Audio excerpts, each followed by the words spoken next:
Welcome to You Are Not a Frog, the podcast for GPs, doctors and other professionals in high-stress jobs. Working in today's pressured environment, you may feel like a frog in boiling water. Things have heated up so slowly that you might not have noticed the extra long days becoming the norm. You've got used to feeling constantly busy and often one crisis away from not coping. Let's face it, frogs only have two options: to stay in the pan, be boiled alive, or to hop out and leave. But you are not a frog, and that's where this podcast comes in. You can do more than just hop out or burn out. There are simple changes that you can make which will make a huge difference to your stress levels and help you enjoy life again. I'm your host, Dr. Rachel Morris, GP, turned executive coach, speaker, specialist in workplace resilience and creator of the Shapes Toolkit training programme. In the podcast, I'll be chatting with friends, colleagues and experts, all who have an interesting take on this stuff, so that together we can take back control and thrive. If you want more resources, including CPD reflection forms for the podcast, then make sure you've signed up to the You Are Not a Frog Collective, and please share these podcasts with anyone who needs them. On with the episode. So it's brilliant to have with me back on the podcast Dr. Giles P Croft. Hi Giles, how are you doing? I'm very well, thanks. Giles, do you want to introduce yourself for those people that haven't already heard you? Yeah, a former surgeon and psychology graduate, left 15 or so years ago, health informatics for a while, came back into the healing profession as a coach and work with people on health and happiness these days. That's great, thank you. And Giles was on a quite a recent podcast, actually really popular, called Default to Happy, all about how actually you believe that our natural human resting state is peace. Is that right? Indeed, yeah. I think, we've got it all going for us, and no one's told us. Well, everyone's, we'll get to it today about what everyone's telling us, won't we? But we're kind of immersed in a world of beliefs and advertising and messages that we're not good enough and we're not enough and we need more. And the reality is that we're a very, very successful species, and we've been around for a very long time, and we're doing just fine, thanks.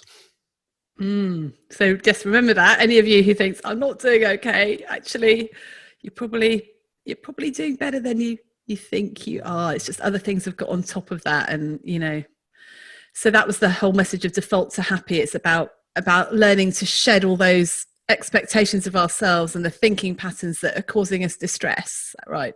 Yeah, and I mean the big takeaway from it was really understanding where our feelings are coming from. We're kind of labouring under the misapprehension that our feelings come from our circumstances, whereas the reality is that our feelings come from thought. And seeing that clearly allows a whole load of beliefs and stories that we're telling ourselves that we're not even really aware are kind of like running our program for us.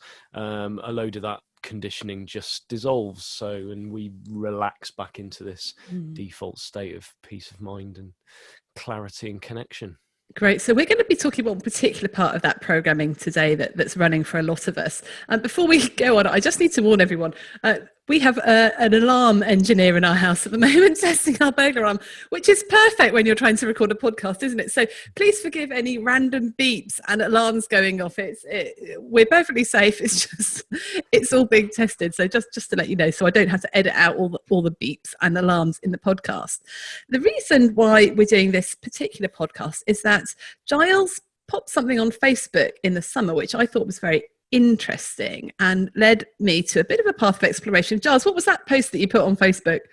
It was called Abstainiversary, and it suddenly occurred to me. I mean, I won't say that I hadn't noticed at all over the course of the year, but like that I hadn't drunk any alcohol for a year, and I didn't even notice that year had passed by. So actually, I think I put the post up sort of like 1 year and 5 days after I'd given up alcohol. And the reason I put it out there was because it happened without effort, and it happened in a way that was so not something that I could have conceived of before it did happen. And so really it was I was just I wanted people to see that these kinds of changes of heart, change in perspective, change in behavior,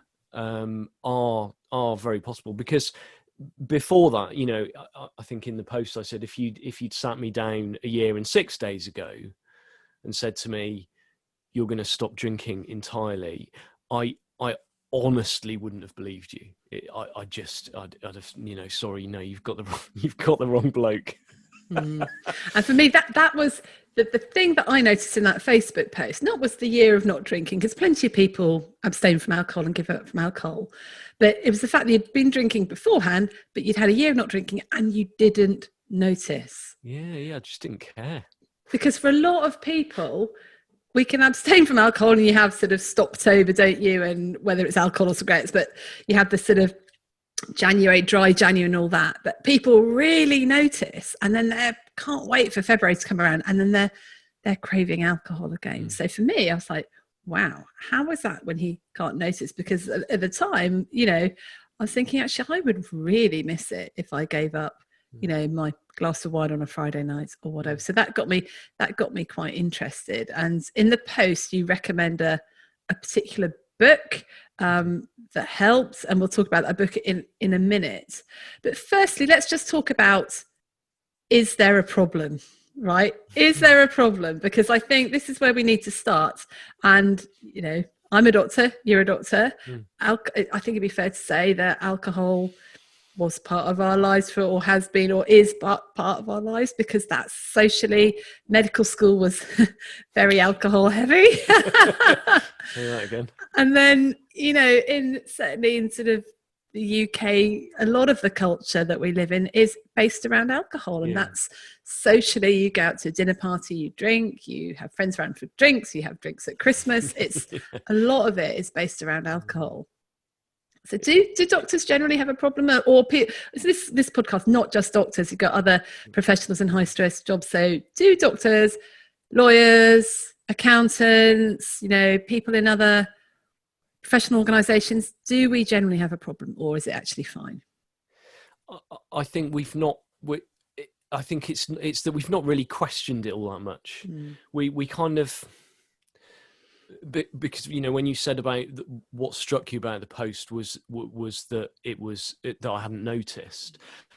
I had been through those periods of abstinence before, because I'd usually get to a point where, you know, I was drinking pretty much every day, not huge amounts, but it was just a regular habit that I'd got into. And like you say, isn't it amazing? Oh, I'm feeling really good. Something good's happened. Let's have some alcohol. Oh, I'm feeling really bad. Something bad's happened. Let's have some alcohol. It's crazy, isn't it? And I think that's what we don't really question. It is the fact that it's, and, you know, after reading this book, and, you know, one of the things that she recommends is, you know, just notice whenever you see an advert or a poster or anything that's related to alcohol. And once my eyes had been open to that, up to that was like, oh wow, yeah, no, we really are. We're absolutely battered with images of alcohol all the time. So yeah, I don't think we notice. But we might, you know, for health reasons. For me, I'd just get sick of the routine. I'd get sick of you know, just waking up a bit fuzzy every day, or having to get up in the night to go to the loo, waking up a bit dehydrated. And I'd just be like, all right, you know, we all know it's good to have time off from alcohol. I'll abstain for a bit. And those periods of abstinence would range from anything between, after I checked the calendar to make sure that there was no important social events coming up. It's like, when can I schedule in this not drinking? But yeah, like you say, I'd do that, and I'd have no problem with it. And you know, I think what maybe one thing for people to take away is that if they have had a period of abstinence, is to just notice how completely okay you are with that. Like, I was always okay with it. Now, yeah, getting towards the end, because I'd created this as a kind of a rule of sorts, a little made up rule. Well, it's going to be 4 weeks, or it's always going to be 6 weeks, or it's going to be 2 months, or whatever. then towards the end of that's when I'd start thinking, that first sip of beer is going to be really nice. And then, the next thing you know, you're back to where you were again. That's interesting. We're not talking here about somebody who's addicted to alcohol either, although in the book there's a lot of claims we're going to talk about in a minute that she thinks everybody is addicted in some way, shape or form. But it's just normal regular drinking, presumably. You weren't drinking over the limit. No. Well, I was probably drinking more than than the recommended amount. It was a couple of beers, a couple of 2 or 3 cans of beer in the evening, and depending on whether it was, I mean, like I say, we use any excuse, don't we? We use any excuse at all. Going out for meals, but there were a few bits in the book that really opened up my eyes of behaviours that we might not be aware of. And I think the one that really hit me was she'd identified that she was that person who, when you go out for a meal with a group, if the waiter or waitress doesn't come over straight away to take drinks orders, she was the person who'd be up at the bar going, can we order some drinks, please? I was like, oh yeah, I do that. Okay. Interesting. So we talked about the book. We better talk about it. So this is the book. It's called The Naked Mind by This Naked Mind. This Naked Mind by Annie Grace. And what's the book about, Giles? Well, it's so, like, someone recommended it to me ages ago, and they're like, you really should just read it just to increase your awareness of alcohol. And I think that's what drew me to it initially. Was it wasn't a book. I mean, what does it say on the front? Control alcohol, find freedom, discover happiness and change your life. Yeah, a fairly vanilla kind of description. But I think when I got into it, all I wanted was a different understanding of alcohol. I wanted a different perspective on it. I didn't want to give up. No way did I want to give up alcohol. God, be kidding me. I just wanted a different perspective. And so, and that's the attitude that I went in with. And to her credit, she can write a book, and it starts with her telling you, whatever you do, try and change your drinking habits, which was music to my ears. She says at the beginning, you just carry on doing what you're doing. Just carry on doing what you're doing and read the book. And, it's a book about alcohol, and it's a book how we use alcohol, and it's a book about the stories that we tell ourselves about alcohol. And I'm like, I can handle that. I'm a big boy. But there's, it's fascinating to me, because we talked a little bit on last podcast, didn't we, about behavior change and how habits change. And we've kind of got it in our heads that if we want to change a behavior, then that's kind of on us, and it's going to require a lot of efforting, and it's going to require sacrifices, and it's going to require strength of will. And as far as I can tell, that's not the way that behaviors change. I think behaviors change themselves when we get a different perspective on something. We're always going to be doing what makes sense. And if it makes sense for us to drink, we'll drink. And no amount of efforting is going to change that. Maybe for a bit, maybe for a period of abstinence, because it makes sense to jump on the bandwagon and not drink for a month. But if we want to see really big changes in our lives, then those come from shifts in perspective. Those come from insights that we have. They come from realizations that we have. And it just so happens that this book is just like an insight factory. It's like, I'd never thought that about alcohol. Well, now she says, oh, goodness me. And that's how the change occurs. I know it's really fascinating. She says that the aim of the book is to rewire your brain. As you read it, it will start to rewire your conceptions. And I must say, there was some really surprising stuff that really did rewire, because she starts off with the health risks of alcohol, which we pretty much all know. And it's like you said, if we, we know that alcohol increases rate of heart disease, it increases rate of cancer, it increases domestic violence, all sorts of incident, crime would drop.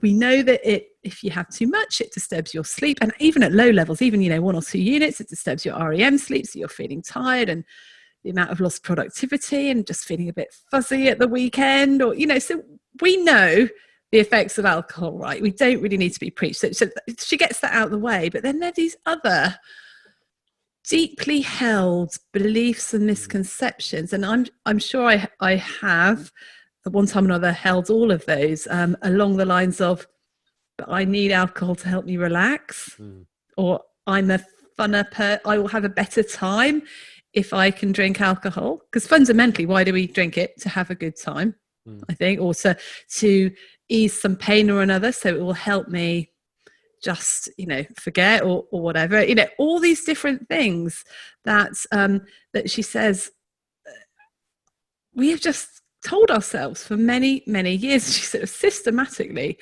unpicks all of those. Which ones were the really key ones for you?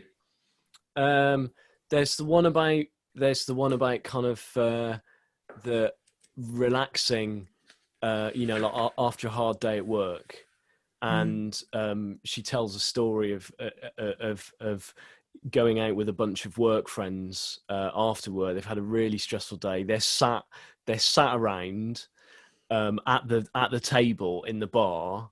They've put their drinks orders in. There are no drinks on the table whatsoever, and they're all as happy as Larry. Yes. And she's like, and it just hit me. Oh, hang on a minute. It's not actually the alcohol that's doing this. It's, and again, for me, there's two parts to this. There's the understanding the alcohol side of thing, but then there's the understanding the way that our minds work. And when we have a real appreciation that our feelings come from our thoughts, well, that situation makes a lot more sense. There's basically a whole load of mates sat around. They know that drinks are coming. They've got that connection in their head somewhere that alcohol is good and alcohol. So there's nothing on the table, and they're all having a whale of a time. Yeah, and for me, that was a really powerful story, because I guess this is all about, the subliminal things that we, you link behaviors with states of mind. And I guess for most people, if you're having an alcoholic drink, it means that your day is done. It means that you don't have to go, because we would never drive when you're drinking, alcohol. I would never do any work after any alcohol. I would never do anything important. I probably wouldn't cook after drinking. You don't do important. So it 100% signals that A, I'm not working days over, and B, I can't do anything for a while. So let's have a system, and that just feeling of relaxation. Actually, what it is the fact you finished your day. It's not the alcohol that's providing that. It's actually the situation that's providing that. Yeah.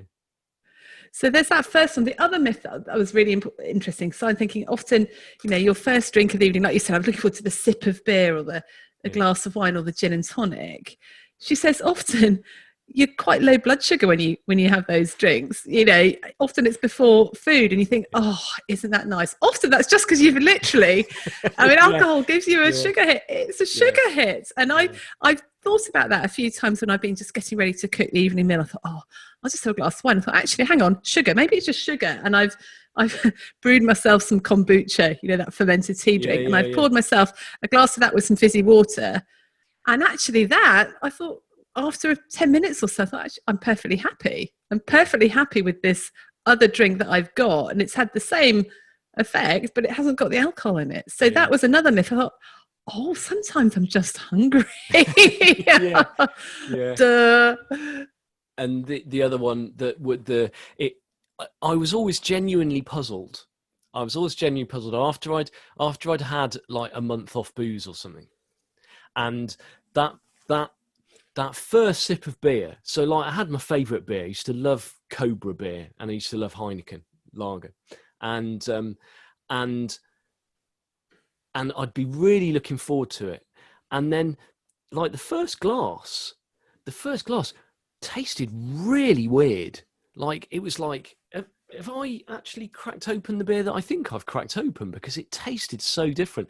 And that always puzzled me. It was like, how does that work? But there must be something physiological behind that this beer doesn't taste like it normally does. It doesn't taste how I remember. And I know that after that first glass, it will go back to tasting how I remember it tasting.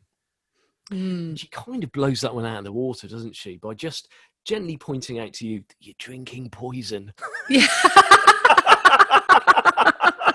And when I read that, I was like, oh, it was another of those. There are quite a few chapters along those lines, aren't there? That alcohol quite literally is a CNS depressant and a poison. Like, if you drink too much, you'll die. Yeah. And in nature, things that are poisonous don't taste very good. Taste good, yeah. And so alcohol actually doesn't taste very nice, which is why we have to mix it with a nice burgundy. We have to add tonic to it, or we have to flavour it to make it palatable, because actually no one wants to drink alcohol on its own. Yeah, and actually there is no physiological benefit to alcohol. No, none at all. Whatsoever. Yeah. Oh, there's that kind of like medical school joke, isn't there? You know, what's the reference range for blood alcohol level? And well, it's 0. It's like, it should be 0. Yeah, exactly. So there's that myth that alcohol does anything good for us, but I think there's some other things that we do believe, and that sort of alcohol makes me. Oh, there goes the alarm. You can hear. Oh, they're very short. It's just a test. that's the alarm's going off just as I was about to say alcohol makes me happy. So there's that myth of alcohol makes me happy. Does it, mate? And she really looks at that. When you drink, are you genuinely happier? So, and she did something where she actually recorded herself drinking. So she sat down, put a video camera on, had a bottle of wine and drank it and talked into just said how she was feeling. And as the wine went down, she got more and more depressed. She got more and more boring. She said she was slowing. She thought she was being really articulate. When she watched it back the next morning, she was like, oh my goodness, is that how I appear? I'm not articulate at all.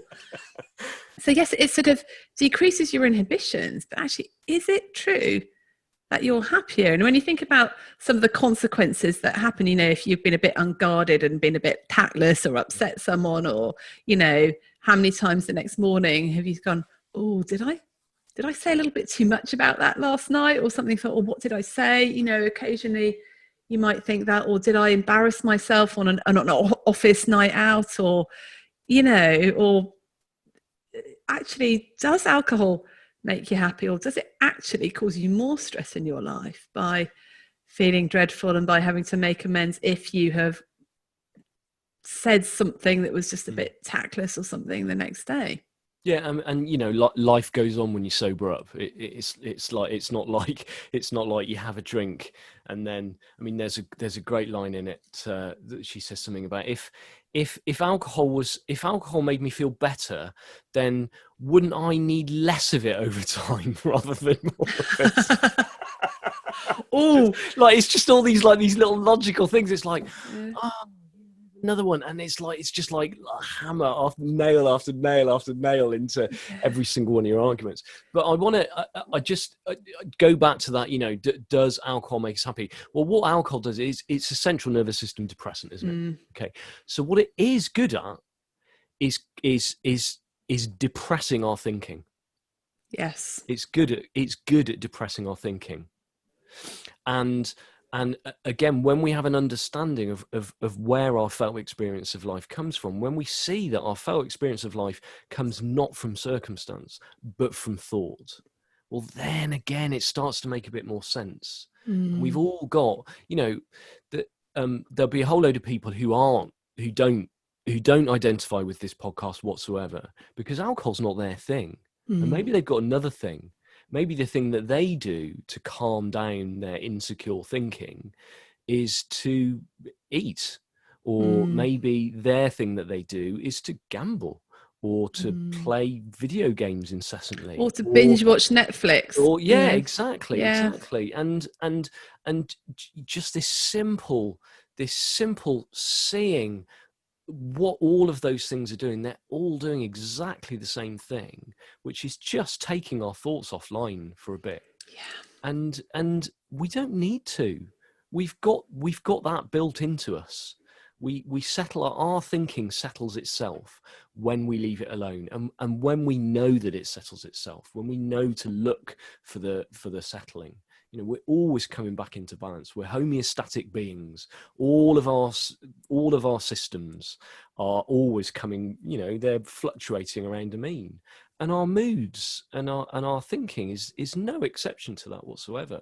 We've got it built in. We've got like a psychological immune system. But when we don't know that, then we go look into the outside world for these other things to essentially do something that we've got built into us. And alcohol just happens to be pretty good at doing that. Well, I think it's the quickest way of taking your thinking offline, isn't it?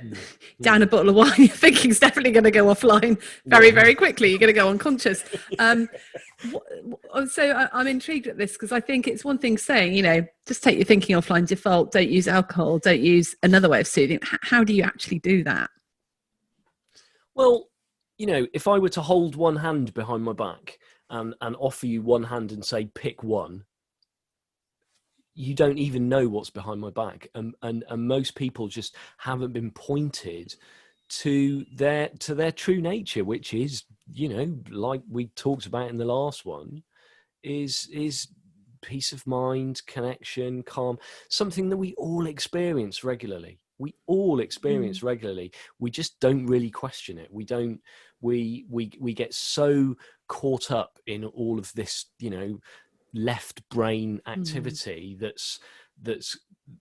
we evolved hundreds of thousands of years ago for a very good reason, because we were living in caves, and if we weren't vigilant all the time, we wouldn't survive the night, but we're stuck with that now. We're stuck with that left brain activity, constantly seeking problems to solve, The threats, when life just doesn't have those threats anymore. So it creates them, and we identify with that more. Now, if no one's been told that, then again, you're back to one hand behind your back, offering one hand, saying pick one. You don't even know that's on offer. And just from my experience of working with people, it doesn't really take very much when people are just gently pointed in that direction for them to have, and this is what happened with the alcohol with me, to have insights. To have shifts in perspective, to have those, I'd never really thought about it like that. But because what we're talking about here is, as far as I can tell, the way it actually works, then it's, an insight is just bringing us a little bit more in line with how reality actually works. So I guess I guess everybody probably listening to this podcast can think, actually, there are things I can do that does help take my thinking offline. So I'm thinking, me playing the piano, or even just going for a walk helps sort of calm things down. Or, we've just bought an inflatable hot tub sitting in the garden. And actually quite a few, the other night, I'm feeling quite stressed. Quite nice to have a glass of wine. But actually, no, go and sit in the hot tub. Yeah. Much better. It was great. There are things that you can do to try and shift your perspective. When you're in the hot tub, would a glass of wine make that even better? Actually, no, I don't think so. Not now I've read this book. Not now I've read the book. Because actually, well, I'd go on holiday and I'd be like somewhere absolutely amazing, and it'd be like, you know what, and little left brain, habitual left brain, but you know what would make this even better? Having a beer at the same time. It's like, what is that all about? Yeah, it's crazy. But we're so conditioned to it. There's another point she makes. Is alcohol liquid courage? Some people feel that they need it to be in a social situation when there's new people, for example, just to loosen up a bit. But again, she completely blows that out of the water by saying what an idiot people are. Actually, you go into a social situation wanting people to like you. So what do? You'd have something that then turns you into a bit of an idiot because you've depressed your central nervous system. Yeah. How does that work? Yeah. And again, again, for me, I mean, one of the biggest insights I had around the way that my own mind worked was actually in a situation where courage was required, where I was up on stage talking to an audience, and I was feeling incredibly nervous. And I had the insight that you keep having once somebody points you towards it, is that, those feelings of nervousness aren't coming from the audience, and they're not coming from what might happen in 5 minutes' time. I've got feelings of nervousness because thought in this moment is taking a nervous form. It's no more complicated than that, and it's just feeding back and it doesn't have to actually affect what I do or how I behave or anything. And as it was, I just said, I'm feeling a bit nervous, but I know something you don't, and that's that my nerves are coming from my thinking. They're not coming from you. And they kind of went after that, once I told a little tale on myself. So, drinking for courage, again, it's exactly the same mechanism. Yeah, we might have a drink before we've got something to do. I mean, God, I hope, people aren't taking drinks before they go and stand up on stage. Although she does tell that story, doesn't she? Again, she used to do that herself, didn't she? Yeah. Somebody said to her, you've lost your edge. You've lost your edge when you're giving these talks. And so she immediately went and had a drink to calm down, and then actually realised, oh no, hang on a minute, I've lost my edge because I'm drinking before I go up on stage. But when we see that, again, we don't need that. That all that we're doing there is we're having a drink to depress our central nervous system, to calm down some insecure thinking. Well, we don't need to do that. And it's also going to have some side effects too, is that we're going to be stood up on stage slurring. Yeah, looking like an idiot.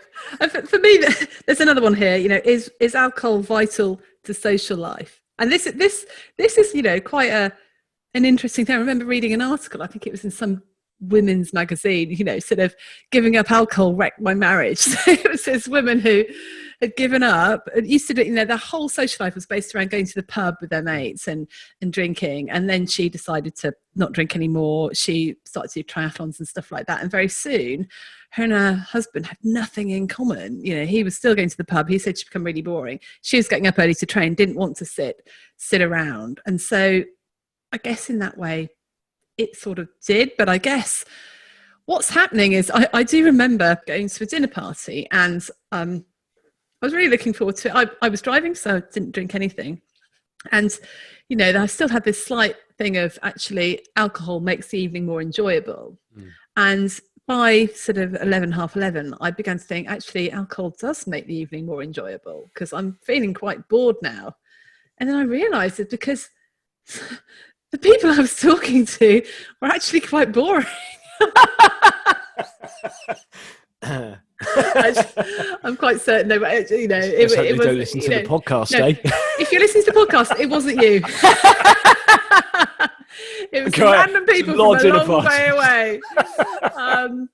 No, it was a long time ago. It was actually before I read the book, a long time ago.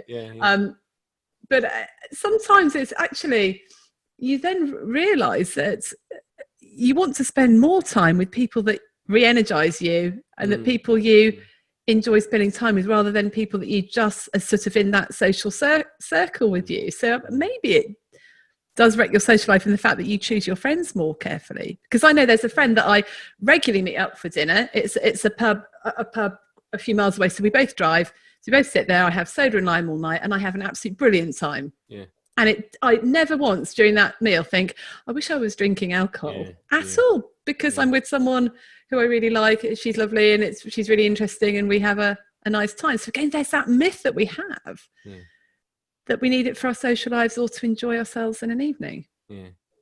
I went to it was about a month after I'd stopped drinking entirely, and had a meet up with mates. Like every year we meet up, and we meet up at this little festival. It's a beer festival. That's really good for someone who doesn't drink. Yeah, in Wallingford, called Bunkfest. There's other stuff that goes on. Okay. And, there's music and stalls and stuff, but essentially it's a beer festival. And was I worried? Do you know, I was curious. I was like, oh, I wonder how I'm going to feel. Mm. I don't think I'm going to drink. Like, but I thought, look, if I really do want to drink, I'll have a drink. I'm not. It's like, this isn't about having rules or anything.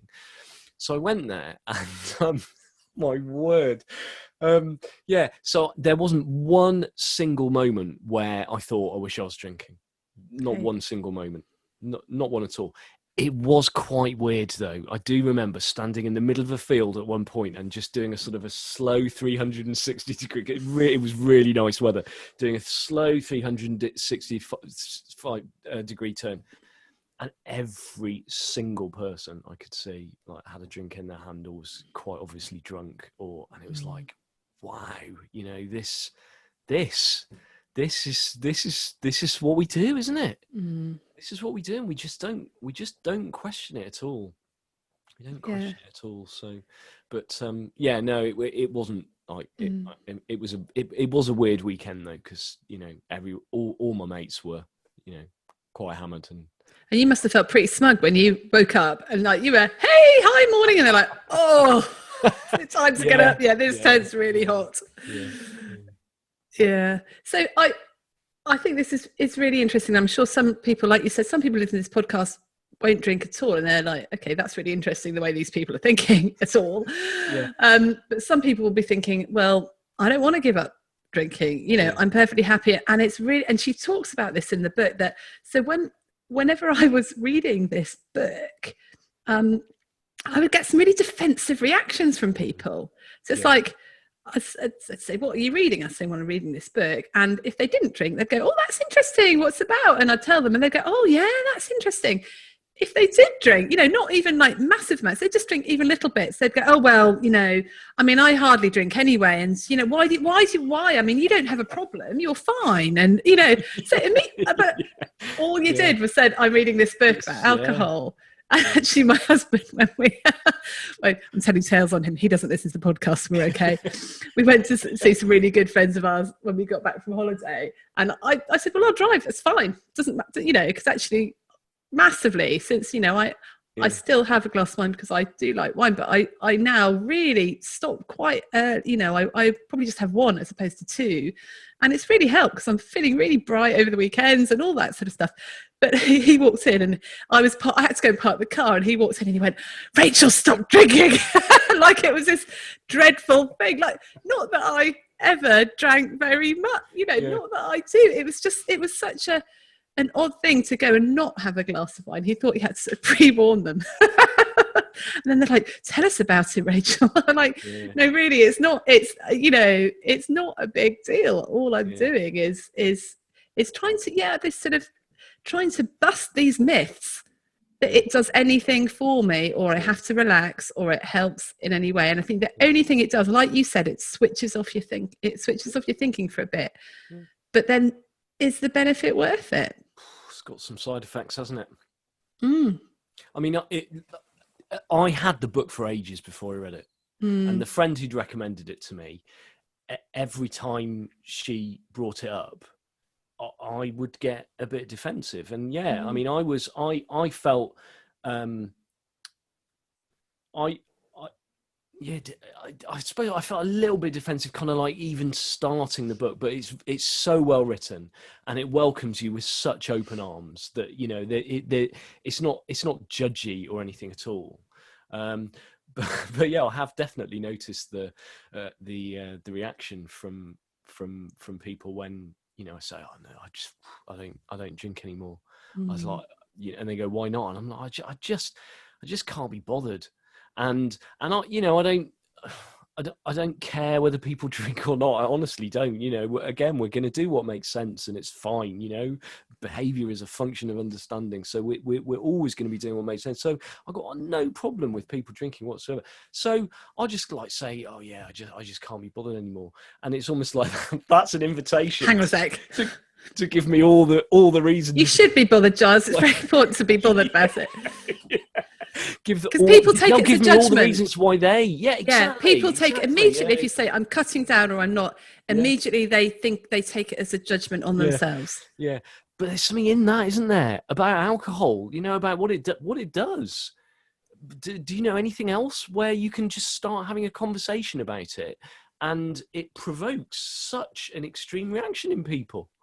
Yeah, because if you said, and she talks about this in the book, if you said to someone, I've given up cheese because I think it's a bit, it doesn't really agree with me. They'd go, oh yeah, but I mean, I only have a little bit of cheese. It's only, I'm definitely not addicted to cheese, but it really makes me feel alcohol, yeah.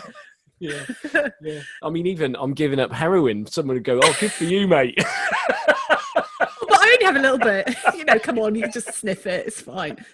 I think that's the way we've got so warped in our thinking about it. That's why I really wanted to do this podcast, because it's not easy, and I talked a lot about myself and you've talked about yourself, and it's been quite exposing, but I guess we want to be vulnerable and we want to be really honest about where we are.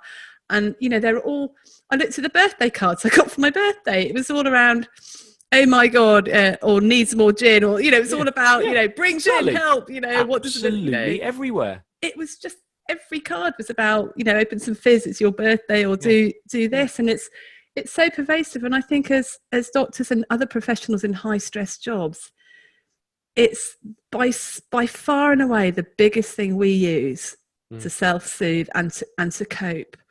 And we think that if we just drink in moderation, which most of us do, no more than 7 to 14 units of alcohol a week, we think that if we do that, then it doesn't have a hold on us and it's not affecting our lives. I think in reality, it does. Yeah, I agree. And so it's quite a big thing. And I think just getting that message out there, and I really like this because for the first time there was a message of hope here, that it's not about depriving yourself for the rest of your life if you give up drinking. Yeah. So the enormous insight that I had when I was reading this book, or kind of like, it's not like it happened immediately, and it's not like it was one of those things. It's something that kind of like dawned on me as it went by, was that before I started reading the book, my biggest fear was that I didn't want to stop drinking because I didn't want to deprive myself of being able to have a drink when I wanted to. And the biggest insight I had was that it hadn't even occurred to me that a reality might exist where I just didn't want to drink. That had never entered into my head once in my life. I mean, I drank for 30 years. It was pretty much 30 years, from whenever we started at school and stuff, and I never once in that time had it ever occurred to me that there might be a time when I didn't even want to drink. And so that was the biggest revelation for me. And for people listening to this, hand on my heart, I want to tell you that that's possible. That's possible, because I didn't even know that was an option. I didn't know that was an option, and it really is. Yeah. And it's not about willpower. It's about telling yourself the truth and revealing what really is the truth of the situation. Again, I think it's bringing you closer back to reality. Yeah. And doing some work to rewire your thinking, rewire your brain. And I think for me, the missing piece that maybe still a bit outstanding there is, okay, so what else can we do to reset ourselves? And maybe actually, I'm just thinking about it, I'm going to write a massive break list of amazing things I can do to help me relax. But I just don't do, because we're not taking that self-care to make sure that we can be in that state. And then so we use alcohol as a shortcut to get there. Exactly, yeah. Which then doesn't do us any favors. Yeah. And again, because we're amazing animals, is that if we slow down and we need to relax, if we slow down enough and we listen to what we need, it will come to us, whether it's listening to a bit of music, or going out for a walk, or just sitting reading a book, or throwing ourselves into cooking a meal or something. What we need will come to us. We've always got what we need to hand. It's just we don't even go listening to it. I talked about the soft flute of intuition in the orchestra, didn't I, last time? And it's always there. It never goes away. But we're just so identified with all that left brain activity and looking for all these solutions outside of us. And alcohol, we've been taught, haven't we? This is the thing. It's like we're schooled, isn't it? We've been taught that it's the answer, and it's not. Wise words, Dr. Croft. Thank you. And Pleasure. I just want to say to any of our listeners who are recognizing that they do have a problem with alcohol, please get some help. Please get some professional help. This is no substitute for getting professional help if you need it. And there's all sorts of organizations, including, if you're a doctor, their practitioner health program. If you're in another organization, lots of people have employee assistance programs. Please go see your GP, check out Alcoholics Anonymous, all those different places. Please don't suffer alone. And I guess the first thing is actually recognizing that you need help in the first place. So, and we would just again recommend this book, This Naked Mind. We'll put the link in the show notes. And Giles, if people want to contact you, where can they find you? Yeah, just head over to my website, gilespcroft.com. I'll send you a link to the Facebook post I wrote, Abstainiversary.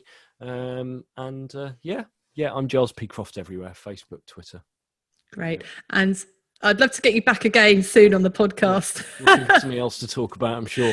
Yeah, and stop recommending me books that are going to completely disrupt things. Yeah. Brilliant. Okay, we'll see you soon. Lovely. Thank you, Giles. Thanks. Cheers. Bye. Thanks for listening. If you've enjoyed this episode, then please share it with your friends and colleagues. Please subscribe to my You Are Not a Frog email list and subscribe to the podcast. And if you have enjoyed it, then please leave me a rating wherever you listen to your podcasts. So keep well, everyone. You're doing a great job. You got this.